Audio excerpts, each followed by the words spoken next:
বাংলাদেশের গ্রামীণ অঞ্চলে এখনো অন্যতম একটা বড় সমস্যা হচ্ছে যৌতুক প্রথা। আর এই যৌতুক প্রথা নিয়ে আমাদের রবীন্দ্রনাথ ঠাকুর খুবই একটা সুন্দর গল্প লিখেছেন, সেটা হচ্ছে অপরিচিতা।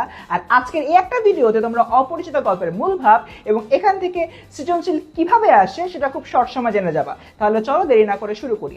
আমরা প্রথমেই দেখি অপরিচিতা গল্পের প্রধান প্রধান চরিত্র কারা কারা ছিল। নাম্বার 1 অনুপম, নাম্বার 2 কল্যাণী, নাম্বার 3 শম্ভুনাথ সেন যিনি হচ্ছেন কল্যাণীর বাবা, এবং নাম্বার 4 অনুপমের মামা যিনি আসলে এই গল্পের প্রধান খলনায়ক। এখন দেখা যাচ্ছে যে অনুপমের অন্তঃসার শূন্যতা এই গল্পের অন্যতম প্রধান একটা জায়গা। তার কারণ কি? তার প্রধান কারণ হচ্ছে অনুপম দেখতে একজন সুদর্শন হলেও দেখা যায় যে তার নিজের ভেতরে তেমন কিছুই নাই, নিজের ব্যক্তিত্ব বলতে কিছু নাই, এবং নিজের মতামত বা ওপিনিয়ন রাখার মতো তার সক্ষমতা নাই। অনুপমের মামা যা বলে অনুপম এক্স্যাক্টলি তাই তাই করে, এবং অনুপমের বিয়ের ভাঙার পেছনে প্রধান যে ব্যক্তি ছিল তিনি হচ্ছেন অনুপমের মামা। তারপরের যে পয়েন্টটা আমরা দেখতে পাই যে মামার অর্থের অহংকার। একটা ছোট্ট ঘটনা আমরা এই গল্পের মধ্যে দেখি। যখন অনুপমের বিয়ের কথাবার্তা চলছিল এবং অনুপমের হবু শ্বশুর শম্ভুনাথ সেন অনুপমকে দেখতে তার বাড়িতে আসেন, সকল যে রিচুয়ালস আছে রিচুয়ালসের পরে যখন শম্ভুনাথ সেন তার বাড়িতে চলে যাওয়ার জন্য বাসার থেকে নিচে নামেন, অনুপমের বাসার থেকে নিচে নামেন, তখন এই অনুপমের মামা তাকে বিদায় দেওয়ার জন্য নিচ পর্যন্ত আসেন না, কারণ তিনি মনে করেছেন তিনি যেহেতু ধনী তাই তাকে উপরে থাকতে হবে। আর শম্ভুনাথ সেন যিনি মোটামুটি অনুপমদের চেয়ে একটু কম ধনী বা অতটা হচ্ছে বড় লোক না, দেখা যায় যে তাকে কিছুটা হলে কিছু অপমান করে।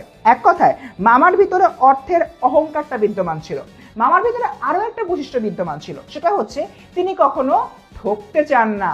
এই জন্য দেখা যায় যে অনুপমের যে বিয়েটা হয়, বিয়ের সময় অনুপমের শ্বশুর কি পরিমাণ অলংকার কল্যাণীকে দিয়েছিল সেটা মাপার জন্য তিনি স্যাকরা বা যারা হচ্ছে স্বর্ণ পরীক্ষক তাদেরকে নিয়ে গিয়েছিলেন, এবং এতে করে দেখা যায় যে অনুপমের হবু শ্বশুর বা শম্ভুনাথ সেন মারাত্মকভাবে অপমানিত বোধ করেন। এবং এই জায়গা থেকে আমরা দেখি যে কন্যা দায়গ্রস্ত পিতাকে যে অবজ্ঞা করছে অনুপমের সম্পূর্ণ পরিবার, সেটা বারংবার আসলে উঠে আসছে। যদিও এখানে এই গল্পের মধ্যে আমরা দেখি যে কল্যাণীর যে বয়সটা একটু বেড়ে গিয়েছে, এই জন্য শম্ভুনাথ সেনকে বলা হচ্ছে কন্যা দায়গ্রস্ত পিতা। তাই সবাই আসলে ধরেই নিয়েছে যে এই লোককে যত বেশি অপমান করা যাবে, এটা কোনো সমস্যা হবে না। কিন্তু অনুপমের মামার এখানে একটা ছোট্ট মিসক্যালকুলেশন ছিল, সেটা হচ্ছে তিনি শম্ভুনাথ সেনের যে আত্মমর্যাদা রয়েছে এই জায়গায় আসলে একটু বাধা খেয়ে যান।